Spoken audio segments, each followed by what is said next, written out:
అయోధ్యలో అంగరంగ వైభవంగా శ్రీరాముని ప్రాణప్రతిష్ఠా మహోత్సవం జరిగింది. భారతదేశంలో యావత్ ప్రజానీకం ఈ వేడుక కోసం 1000 కళ్లతో కొన్ని దశాబ్దాలుగా ఎదురుచూస్తున్నారు. జనవరి 22న ప్రధాని మోదీ చేతుల మీదుగా అంగరంగ వైభవంగా రామ్లల్లా ప్రతిష్టాపన కార్యక్రమం జరిగింది. ఈ మందిర నిర్మాణం కోసం ప్రజలే ముందుకొచ్చి స్వచ్ఛందంగా విరాళాలు అందజేశారు. ప్రజల నుండి సేకరించిన డబ్బుతో ఈ నిర్మాణం జరిగింది.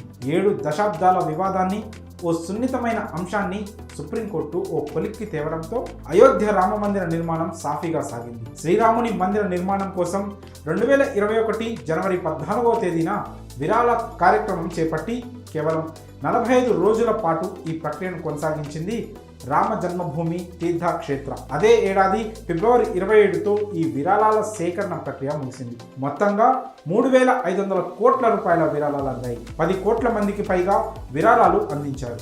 వీరిలో ఏ రాష్ట్రం నుంచి ఎంత విరాళాలు అందాయో అనే లెక్కలను ఇప్పుడు చూస్తే ఈశాన్య రాష్ట్రాలైన మణిపూర్ నుంచి 20 కోట్లు, మేఘాలయ నుంచి 8.5 కోట్లు వచ్చాయి. అరుణాచల్ ప్రదేశ్ నుంచి 4.5 కోట్లు, నాగాలాండ్ నుంచి 2.8 కోట్లు, మిజోరం నుంచి 2.1 కోటి అందాయి.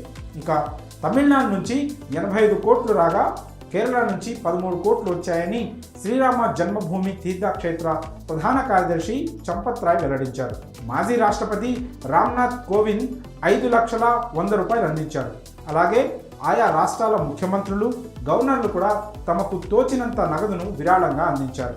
అయితే వ్యక్తిగతంగా చూస్తే గుజరాత్కు చెందిన ఆధ్యాత్మిక నేత మొరారి బాపు 13.5 కోట్ల రూపాయలను అందజేశారు.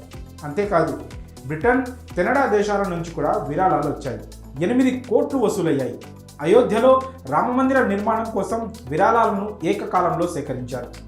9 లక్షల మంది కార్యకర్తలు 1,75,000 బృందాలుగా విడిపోయి ఇంటింటికి వెళ్ళి ఈ నగదును సేకరించారు. ఇప్పటి వరకు 1,800 కోట్లను ఖర్చు చేశారు. మరి అయోధ్య రామమందిరం కోసం మీరు ఎంత విరాళం ఇచ్చారు? మీ ఊరిలో హైయెస్ట్ అమౌంట్ ఎంత?